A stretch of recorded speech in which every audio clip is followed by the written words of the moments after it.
know that something is alive. For example, you pick up a rock like this, you know right away, bing, that is not living. Whereas if you have something like this, a cat, you're like, this is living. All right, work with me here. Meet Amber. She recently graduated high school and is attending college in the fall. She broke up with her boyfriend and found out that she was pregnant. Her doctor suggested an abortion in addition to several other options. Before she makes her decision, she wants to know when life begins. What is it though about this cat and you and all living things that they share? What is it about things like rocks and dirt that we know right away it's not alive? What do they not have that living things do have?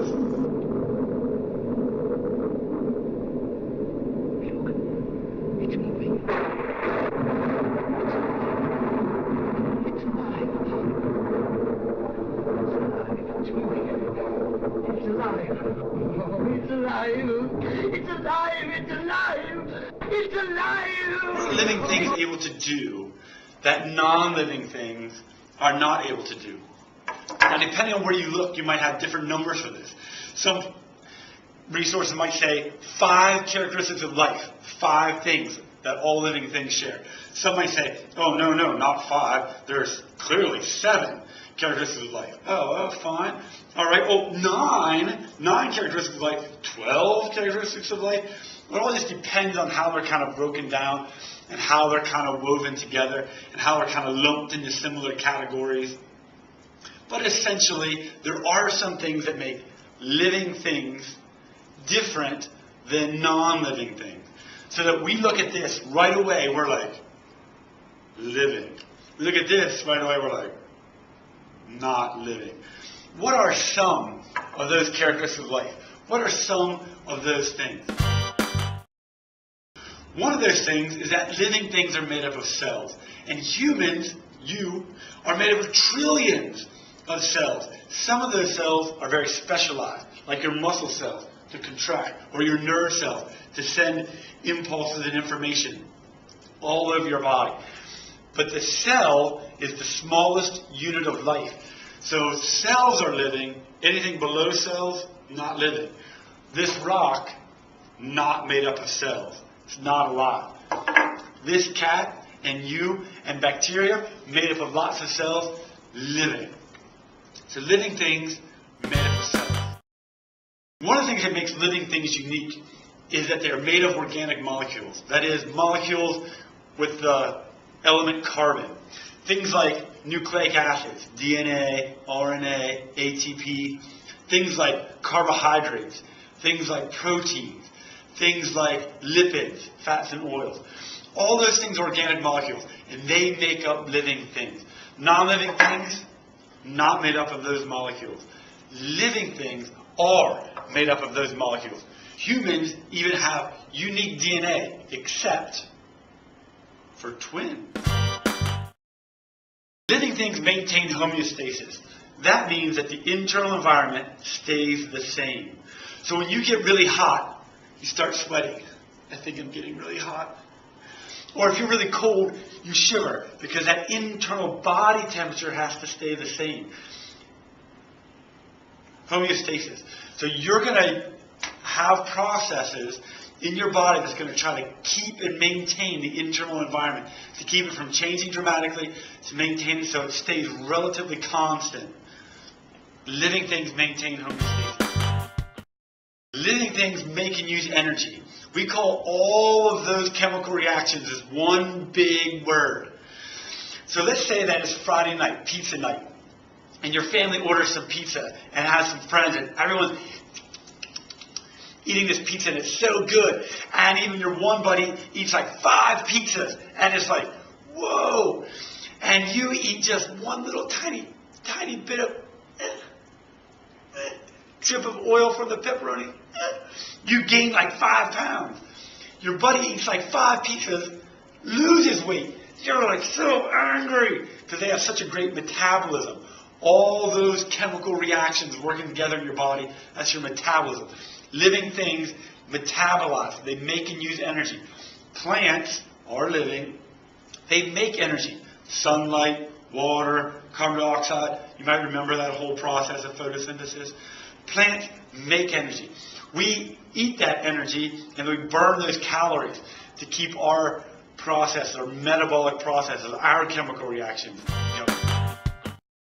All living things adapt. That is, they're changing. So you got exposed to a little bacteria when you were younger. You got kind of sick. But then your body adapted. Your immune system developed a response to that bacteria. So the next time you get it, your immune system pounds it down, and you don't have those same symptoms because your body adapted to that.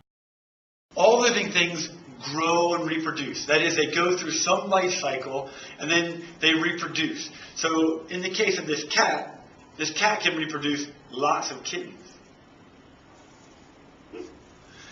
But this cat didn't start out as a cat. This cat started out as a kitten and went through a life cycle. You do too.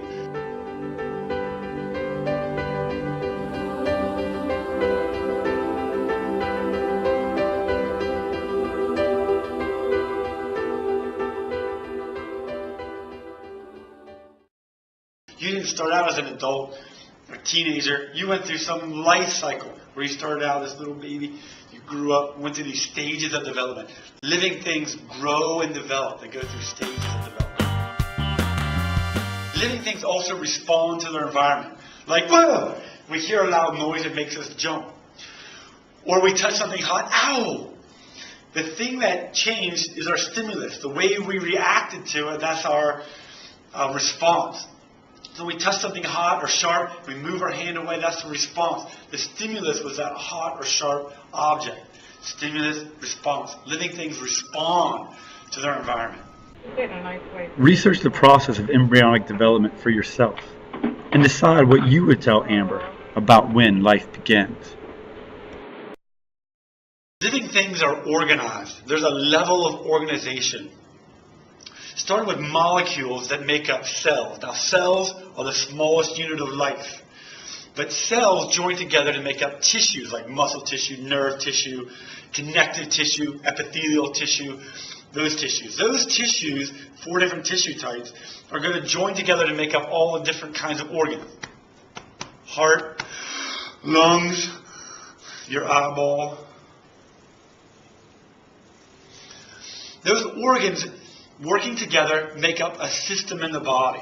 The respiratory system, the cardiovascular system, the digestive system. And you have 11 systems in your human body. Those systems then make up one person. All 11 body systems working together to make up one complete organism, one complete person. And yet, those individuals, if they join together, make up a population. That is, the population of people in your county or in your town. But if you include the people with other living things, that's described as a community. There's all kinds of other living things, the dogs, the cats, the birds, as well as the people, that make up a community. If you also include the environment, the non-living environment, the water, the soil, those kinds of things, that makes up an ecosystem. And if you join up all those ecosystems around the world, that's going to make up the biosphere, the sphere of life that goes around, surrounds the earth.